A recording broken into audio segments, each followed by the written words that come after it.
Yeah, some days are bad and some days are not so bad, but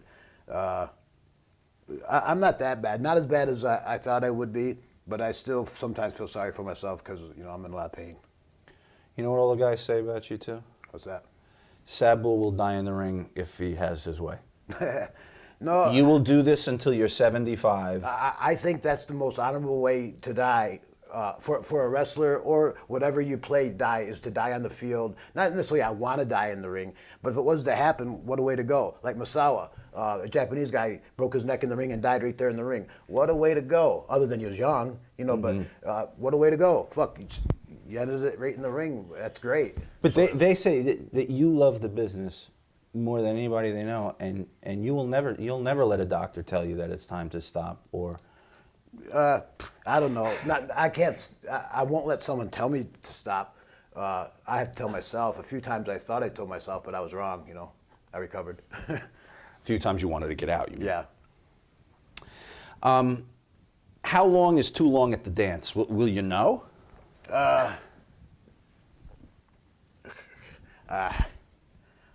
You'll never know when it's time to get out. Because I've been a little too long at the dance myself. You feel now you've been too long at the dance. Yeah. But I still got a little bit to offer. Not as much as I did years ago, but I think I still got some new leaves to turn. But in your quiet moments, in your private moments, you say to yourself, I gotta wrap this up. Yeah, because it just takes I gotta muster up too much energy. Muster up. Thinking about certain things, and when I don't want to, I have to try harder at it than I did before. Before, it wasn't that easy, but it was a lot easier than it was now. It was easier to do shit, Right. Are you at least I now? didn't have to think twice if I could do it today. I always knew I could do it today until recently. I kind of questioned some of the stuff. So you just naturally you'll scale back on what you're doing. Yeah.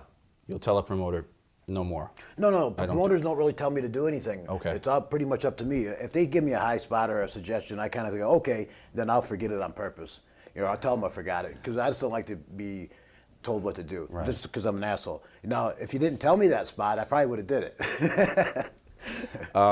But like tables and all that stuff, you still. Oh yeah, definitely. The only time I don't use a table or chair is when they hide it from me. As a kid, were you like a daredevil? Did you do like jackass kind of stunts, jumping off shit? Kind of, but not like jackass. But it was jackass in the day, I guess. But that's what I mean. Yeah. Yeah, kind of. Like what? Jumping out of trees and shit. Jumping ramps on a bike, or swinging on a tree and the rope breaking, or climbing trees and falling out of them, or falling out of them on purpose. How much money has been spent on injuries and hospitals and doctors? Not that much, because most of the time I pretty much fix myself. Right, the old tape around the jaw, a little crazy glue on the cut, and we're good, huh? So that wasn't that expensive. Sabu's emergency room. Right. Well, I tell people that I'm like one step below a doctor, but only a doctor for myself. I can't fix nobody else. Medical insurance? I have it. Okay. Just don't call on it very much. Last time I went to the hospital, it was like 6 hours just to get a damn x-ray, and I'd rather just...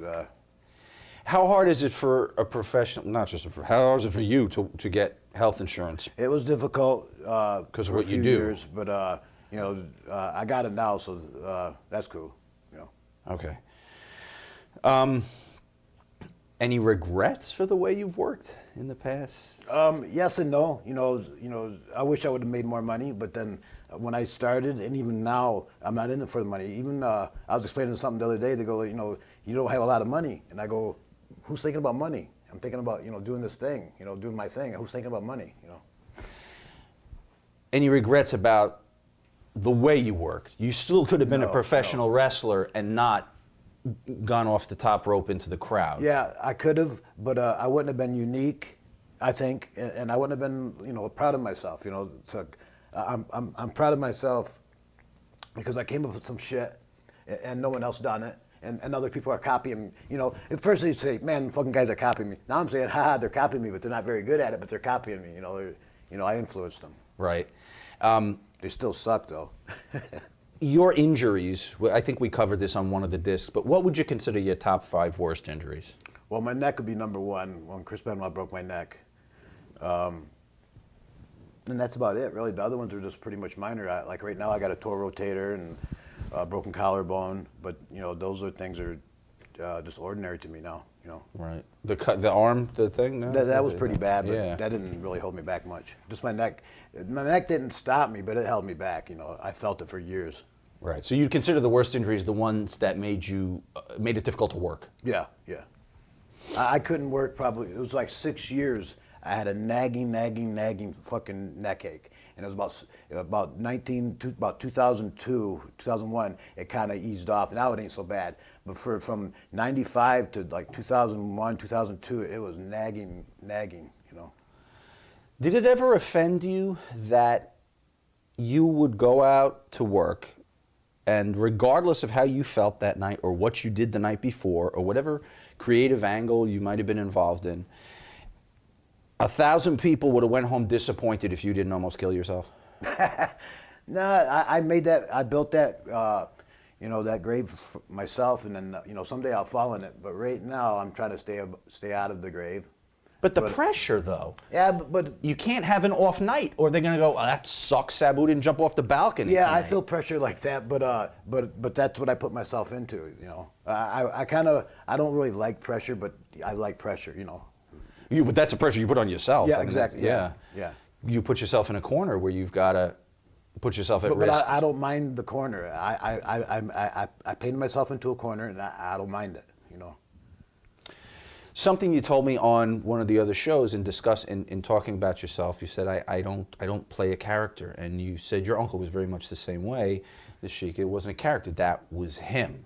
But there must have been times where you, as your other alter ego, Terry, would see your uncle in a way nobody else saw. Yeah, but there'd be some times like that, but most of the time he was 24 hours.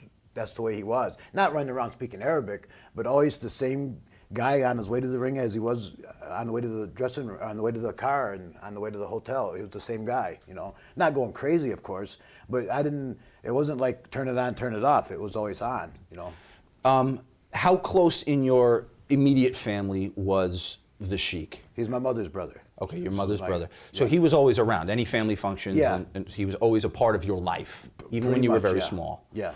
The wrestling family fascinates me. I've talked to Lanny Poffo about this, and Greg Gagne. Is everyone kayfabing each other all the time? Like, Mrs. Farhat couldn't come in and say, "Oh, how'd you work last night?" She had to be kayfabed to a certain degree. Yeah, kind of like, and when I first started, we kayfabed the other parts of the family who wasn't in the business. Right. Now, you insult their intelligence. Now, if they don't know, I don't clue them in. But if they ask me, I'll tell them the truth. Oh, today you mean? Yeah. Oh, yeah, but I'm talking about in the 70s. Back then we worked them. We didn't let anybody in on it. Would your aunt be talking business? Of course. With the Sheik? Oh yeah, and Carney. She could speak Carney better than me. That's amazing. Yeah, she knew the business way better than I do.